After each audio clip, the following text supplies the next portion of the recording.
Classes में भी जिक्र करता हूँ, मैं कई बार बोन के नाम लेता हूँ, तो हम थोड़ा सा आइडिया लेंगे रफली की कौन सी कहाँ पर है, और आइडिया इससे जब हम आसन करते हैं तो और अच्छे से हमें फिर आइडिया हो जाता है कि कौन सी बोन लग रही है कि नहीं लग रही है।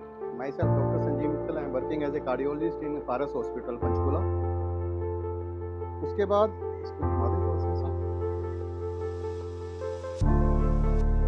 हमारे जितनी भी नर्व्स हैं वो सारी हमारे पीछे जो ये मेडुला ओब्लोंगेटा होता है, जो एक होल होता है, इससे बैकबोन में जाती हैं, और बैकबोन में एक इतना सा होल होता है पूरी बैकबोन में, जिससे कि नर्व पूरी बॉडी में सप्लाई होती है थ्रू आउट योर मतलब last finger of the feet तक। ये जो बोन्स हैं ये सर्वाइकल की हैं, 7 बोन्स होती हैं सर्वाइकल की। उसके बाद ये आती हैं थोरेसिक बोन्स, उसके बाद आती हैं ये लंबर की 5 होती हैं, उसके बाद ये सैक्रल बोन है, नीचे टेल बोन आती है सबसे लास्ट।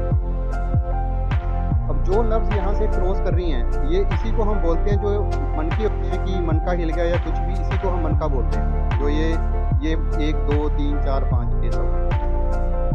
अब जो नर्व्स यहाँ से सप्लाई हो रही हैं, ये 3 बोन स्कल के अंदर जो विजिबल नहीं होती, इसके आगे जब यहाँ पे आती हैं तो यहाँ से नर्व्स निकलती हैं जो कि राइट लेफ्ट हैंड्स में जा रही हैं, जो सर्वाइकल से निकलेंगे तो इसको सर्वाइकल नर्व बोलेंगे। बोलते हैं कि सर्वाइकल हो गया तो मतलब ये सर्वाइकल से नर्व निकल रही है।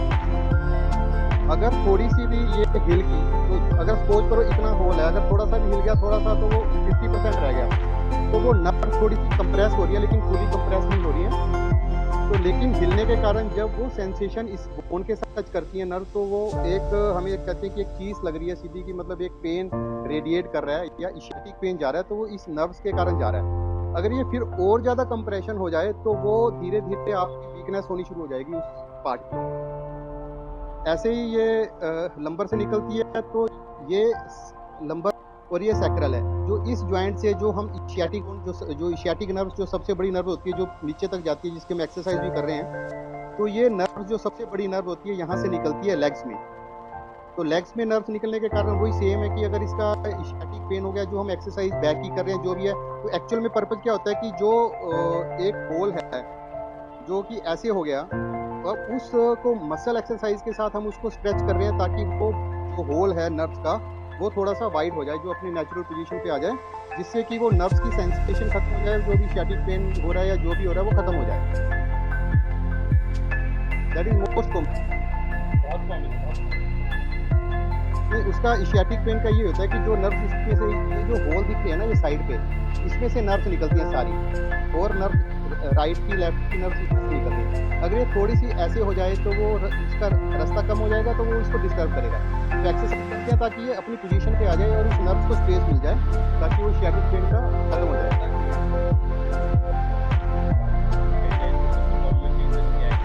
मसल स्पाज़म, जितनी भी ये बोन्स में से सारा एक ढांचा, सारा कुछ नर्व्स जा रही है और सभी पे कॉमन है, सिर्फ मसल का स्पाज़म। अगर हम एक्सरसाइज को रूटीन में नहीं करते तो हमारी मसल का स्पाज़म, ये मसल ऐसे है, अगर हम इसको टाइट कर देंगे तो ये ऐसे, मतलब ये चीज़ इससे जुड़ी हुई है। अगर हम मसल को टाइट कर देंगे तो ये मुड़ जाएगी एक तरफ।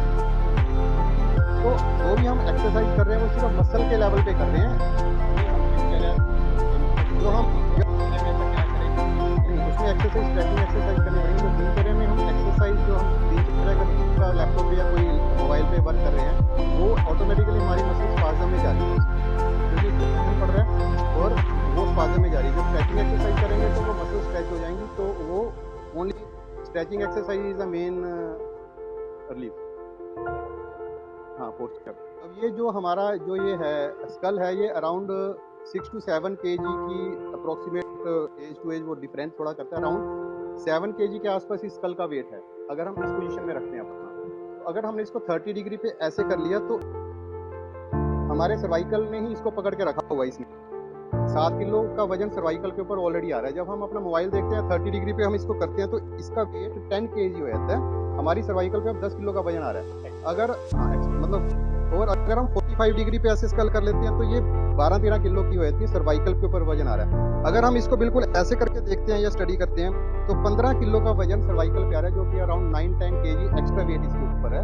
तो जिसके कारण मतलब अगर रूटीन में हम ऐसे करके देखेंगे तो ऑब्वियसली सर्वाइकल की प्रॉब्लम तो श्योर है 100% होगी, है ना। तो इसलिए हम सर्वाइकल जैसे प्रॉब्लम है कि हम कॉलर लगाते हैं। कॉलर लगाने का मतलब है कि कॉलर थोड़ा बड़ा होता है, वो उसको और ऊपर कर देता है। तो जो ये 7 किलो का वजन है ये 4 सर्वाइकल पे वेट कम आ गया तो इनडायरेक्टली वो उसको रिलीज नहीं करता सर्वाइकल। तो this is the main reason कि हम जितना करेंगे उतना फोन या तो ऐसे देखो, लैपटॉप देखना तो बिल्कुल स्ट्रेट करके देखो, तो दैट इज द बेस्ट। जितना आप करोगे उतना आप इस पे वेट डाल देते। अगर आप ऐसे करके देख रहे हो तो वजह तो गली है ना। अगर ऐसे करोगे तो फिर यहाँ पे पेन होगा। और ये इसकी पोजीशन ऐसे है, हमारे जितने भी ऑर्गन है यहाँ इसके पीछे लंग्स होते हैं और यहाँ पे इस पोजीशन पे हार्ट होता है। This is the liver position. ये यहाँ पे एक पत्ते की तरह, ऐसे एक लीफ की तरह एक पैनक्रियाज होता है जिसका सिर्फ हेड दिखता है, जिसमें से इंसुलिन सप्लाई पे माइलेज निकलता है जो कि डाइजेशन के लिए होता है। पीछे इसके स्प्लीन होता है और किडनी थोड़ा सा इसकी बैक साइड पे होती है। किडनी से यूरिनरी पाइप ऐसे आती है और यहाँ पे हमारा ब्लैडर होता है इस पेल्विस बोन के अंदर।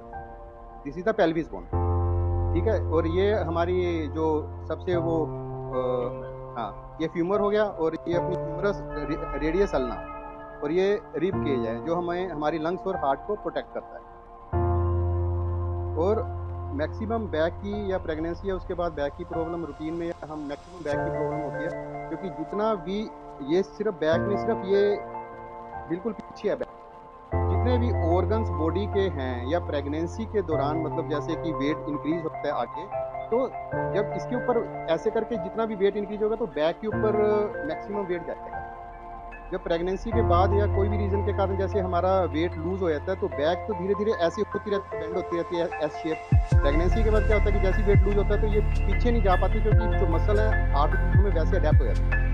अडेप्ट होने के कारण फिर मोस्ट कॉमनली जो बैक पेन होता है वो स्टार्ट हो जाता है। स्ट्रेचिंग एक्सरसाइज, स्ट्रेचिंग के बाद स्ट्रेंथनिंग एक्सरसाइज। पहले इसको स्ट्रेच करना पड़ेगा, उसके बाद स्ट्रेंथनिंग करनी पड़ेगी, उसको मसल को बिल्डअप करना पड़ेगा। अब जो ये है जो मोस्ट सर्वाइकल है, यहाँ पे ट्रेपीजियस या डेल्टोइड, बाइसेप, आगे पीछे ट्राइसेप और ये सारी मसल्स हैं। ये सैक्रल है, ये जो हम ये वाली जो है ये सैक्रल बोन है जो सीटिंग में हमें हेल्प करती है। अगर हमारा पोस्चर जैसे चौकड़ी मारते हैं वो सही नहीं होगा तो हमारी जो सबसे लास्ट बोन है ये कोक्सीडियस बोन होती है जिसको हम टेल बोन बोलते हैं। जब ये हम पोजीशन सही नहीं होगी तो ये बाहर की तरफ ऐसे निकलना शुरू हो जाएगी। ऐसे निकलेगी तो जब भी आप बैठोगे तो ये टच करेगी जमीन को, जमीन को टच करेगी तो आपको पेन होगा। तो ये आपको गति रखनी पड़ेगी या कोई ऐसी चीज रखनी पड़ेगी कि ये टच ना हो। अगर आपका पोस्चर किसी को पेन होता है तो ये वाली नीचे ये वाली नीचे जब जाती है तो ये फिर टच होना शुरू हो जाती है आपकी हिप्स के थ्रू, तो ये फिर पेन करेगी आपको।